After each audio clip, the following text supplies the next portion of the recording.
Hello students, last lecture में हमने taxable event and scope of supply start किया था, जिसका एक सब सेक्शन हमने कर लिया था। सेक्शन 7 का सब सेक्शन 1, 2 और 3 आज हम करेंगे। So let's start.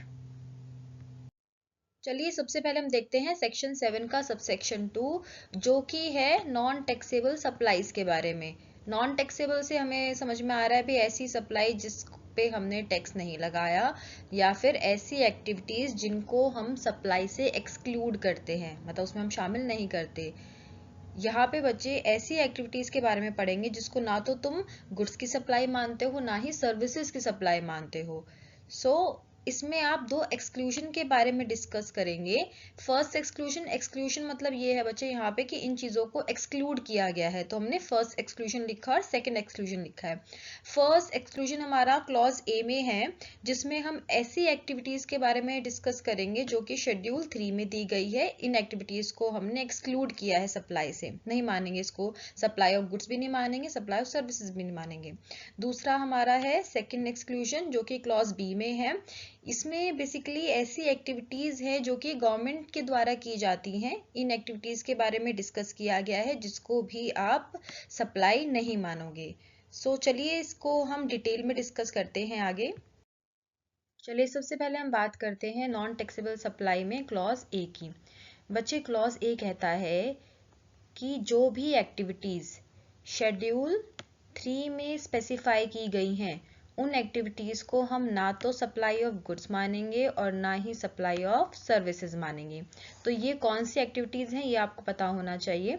सबसे पहले हमारी एक्टिविटी दी गई है शेड्यूल में, services by an employee to the employer. अगर कोई एम्प्लॉय एम्प्लॉयमेंट में रहते हुए एम्प्लॉयर को कोई सर्विस दे रहा है, तो उसके बदले बच्चों सैलरी लेता है, तो उसको हम सप्लाई नहीं मानते।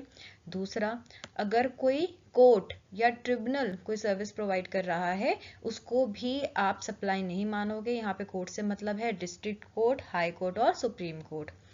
तीसरी हम बात कर रहे हैं services perform by the specified persons. अब तो ये स्पेसिफाइड पर्संस कौन है जिनके द्वारा दी गई सर्विसेज को हम सप्लाई नहीं मानते। सबसे पहले तो मेंबर्स की बात की गई है। अगर कोई parliament, state legislature, panchayat, municipality या फिर किसी लोकल अथॉरिटी का मेंबर रहते हुए अपनी ड्यूटी परफॉर्म करता है, उसको हम सप्लाई नहीं मानते। दूसरी यहाँ बात कर रहे हैं, अगर कोई पर्सन कॉन्स्टिट्यूशनल पोस्ट पे रहते हुए, उस कैपेसिटी में रहते हुए ड्यूटी परफॉर्म करता है, उसको भी आप सप्लाई नहीं मानते। कौन कौन ऐसे लोग हैं, जैसे कि प्रेसिडेंट हैं इंडिया के, पीएम, चीफ जस्टिस, स्पीकर हैं लोकसभा के, या फिर चीफ इलेक्शन कमिश्नर है, उस कैपेसिटी में रहते हुए अगर वो कोई ड्यूटी परफॉर्म करेंगे, उसको आप सप्लाई नहीं मानोगे। तीसरी यहाँ पे स्पेसिफाइड पर्सन में बोला गया है, सपोज अगर सेंट्रल गवर्नमेंट, स्टेट गवर्नमेंट या फिर लोकल अथॉरिटी कोई बॉडी एस्टैब्लिश करती है और उस बॉडी में कोई चेयरपर्सन है, मेंबर है या फिर डायरेक्टर है, वो अपनी ड्यूटी परफॉर्म कर रहे हैं, मतलब गवर्नमेंट के द्वारा एक बॉडी एस्टैब्लिश हुई है, किसी ऑब्जेक्टिव के लिए हुई होगी, तो उसमें रहते हुए कोई पर्सन अपनी ड्यूटीज परफॉर्म कर रहा है, उसको भी आप सप्लाई नहीं मानोगे। ओके, चलिए आगे चलते हैं। अब नेक्स्ट है पैरा 4, जो कि है सर्विसेज ऑफ फ्यूनरल से रिलेटेड। बच्चे अगर कोई मृत व्यक्ति है, उसको लेके आया जा रहा है, उसके फ्यूनरल से रिलेटेड जितनी भी सर्विसेज है, शमशान घाट से रिलेटेड जितनी भी सर्विसेज हैं, उसको आप सप्लाई में नहीं रखते हो। नेक्स्ट है पैरा 5, जो कि है sale of land and building से रिलेटेड। बच्चे मैंने आपको जब शेड्यूल 2 कराया था उस टाइम भी बताया था कि सेल ऑफ लैंड और बिल्डिंग को आप लोग जीएसटी के स्कोप में नहीं रखते हो। उस टाइम मैंने आपको कंस्ट्रक्शन ऑफ बिल्डिंग बताया था। इसका मतलब अगर बिल्डिंग अभी कंस्ट्रक्ट हो रही है, कंप्लीट नहीं हुई है, कंप्लीशन सर्टिफिकेट से पहले ही अगर पेमेंट आ जाती है, ओके, उस केस में तो जीएसटी एप्लीकेबल होगा। मान लो कोई बिल्डिंग है, उसने फ्लैट है, बिल्डिंग है, ड्यूरिंग कंस्ट्रक्शन ही बेच दिया, तो जीएसटी एप्लीकेबल होगा। लेकिन ये सर्टिफिकेट आ चुका है कंप्लीशन का, या फिर फर्स्ट ऑक्यूपेशन हो चुकी है, उसके बाद पेमेंट आ रही है, तो फिर वो जीएसटी में नहीं आएगा। ओके, कंस्ट्रक्शन हो रहा है बच्चे, आएगा जीएसटी में। प्रॉपर बिल्डिंग बन चुकी है उसके बाद में ये कहोगे ये वाला जो शेड्यूल 3 का पैरा 5 है ये एप्लीकेबल हो जाएगा। नेक्स्ट है पैरा 6 जो कि है एक्शनेबल क्लेम से रिलेटेड। बच्चे एक्शनेबल क्लेम में हम कहते हैं यहाँ पे कि ऐसी पेमेंट जो कि ऐसा क्लेम है जो कि अनसिक्योर्ड डेट्स के लिए है। ओके तो ऐसी चीज़ों को आप लोग यहाँ पे जीएसटी में नहीं रखोगे, नॉन टैक्सेबल है। इसमें हमने एक्सेप्शन रखा है बेटिंग, लॉटरी और गैम्बलिंग। इसके अलावा जितनी भी चीज़ें हैं जैसे मान लो कोई इंश्योरेंस मनी है उसको रिकवर करने का राइट, प्रॉमिसरी नोट या बिल ऑफ एक्सचेंज, ठीक है, ये सब चीज़ें हमने बोला है कि जीएसटी के स्कोप में नहीं आती, इस पे टैक्स यहाँ पे जीएसटी का नहीं लगेगा। चलिए तो हमारा फर्स्ट एक्सक्लूजन तो हो गया जिसमें हमने बोला कि शेड्यूल 3 में जो एक्टिविटीज दी गई हैं उसको आप ना तो सप्लाई ऑफ गुड्स मानोगे ना आप सप्लाई ऑफ सर्विसेज मानोगे। ये क्लॉज बी और सेकंड एक्सक्लूजन क्या कह रहा है, ये कह रहा है कि ऐसी एक्टिविटीज जो कि गवर्नमेंट के द्वारा अंडरटेकन है, गवर्नमेंट के द्वारा की जाती है, सेंट्रल गवर्नमेंट है, स्टेट गवर्नमेंट है या फिर कोई लोकल अथॉरिटी है जिसमें वो पब्लिक अथॉरिटी के रूप में एक्ट कर रहे हैं, उसको आप सप्लाई नहीं मानोगे। और जो ये एक्टिविटीज हैं ये गवर्नमेंट के द्वारा नोटिफाई की जाती हैं जीएसटी काउंसिल के रिकमेंडेशन पे। ओके सो शेड्यूल 4 ये नोटिफिकेशन बेस्ड लिस्ट देता है बच्चे जिसमें वो एक्टिविटीज बताता है जो कि इस क्लॉज में एक्सक्लूड की गई है।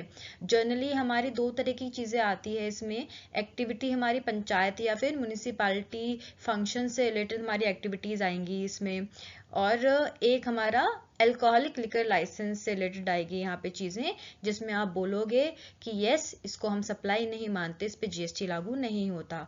ओके तो जैसे अल्कोहल का लाइसेंस है, passport, visa, birth death certificate, okay इस टाइप की जो परमिशंस हैं ये सारी हम बोलेंगे जीएसटी के स्कोप के अंडर नहीं आती हैं। चलिए अब तो हमने देख लिया सेक्शन 7 सबसेक्शन 2 में हमने दो एक्सक्लूजन देखे हैं जिसमें हमने क्लॉज ए में देखा कि शेड्यूल 3 में जो चीज़ दी गई है उसको आप सप्लाई नहीं मानोगे, और हमने क्लॉज बी में देखा कि जो एक्टिविटीज़ बताई गई हैं नोटिफिकेशन के थ्रू कि ये एक्टिविटीज़ गवर्नमेंट के द्वारा अंडरटेकन है इसको भी आप सप्लाई नहीं मानोगे। अब बात करते हैं सेक्शन 7 सबसेक्शन 3 जिसमें है डिक्लेयर्ड सप्लाई ऑफ गुड्स और सर्विसेज और transaction notified by the government. Basically यहाँ पे जो ये सबसेक्शन 3 है ये गवर्नमेंट को ऑथराइज कर रहा है कि वो जीएसटी काउंसिल की रिकमेंडेशन पे नोटिफिकेशन दे सकती है कि कोई ट्रांजैक्शन सप्लाई ऑफ गुड्स कब होएगी, सप्लाई ऑफ सर्विसेज कौन सी ट्रांजैक्शन होंगी, कौन सी ऐसी ट्रांजैक्शन है जिसको आप ना तो सप्लाई ऑफ गुड्स मानोगे और ना ही सप्लाई ऑफ सर्विसेज मानोगे। तो बेसिकली बच्चे हमें इसमें ना ये समझ में आ रहा है कि गवर्नमेंट जब चाहे मतलब गवर्नमेंट के पास ये पावर है कि वो सप्लाई के स्कोप में चेंज कर सकती है। मान लो कोई गुड्स की सप्लाई है वो उसको चेंज कर सकती है, हाँ भाई अभी ये गुड की सप्लाई है सर्विसेज सप्लाई नहीं है, किसको मानना है किसको नहीं मानना है सारा ये गवर्नमेंट को ऑथराइजेशन है। बट हाँ किसके रिकमेंडेशन पे, जीएसटी काउंसिल की रिकमेंडेशन पे वो ये नोटिफिकेशन दे सकते हैं।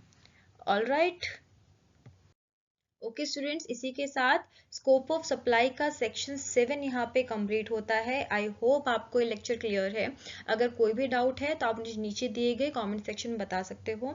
बच्चों एक छोटा सा टॉपिक अभी रहता है कंपोजिट एंड मिक्स सप्लाई का, जो कि मैं आपको नेक्स्ट लेक्चर में बताऊंगी। तब तक आप इस लेक्चर को देखिए। अगर आपका कोई भी डाउट है तो आप मुझे नीचे दिए गए कॉमेंट सेक्शन में बता सकते हो।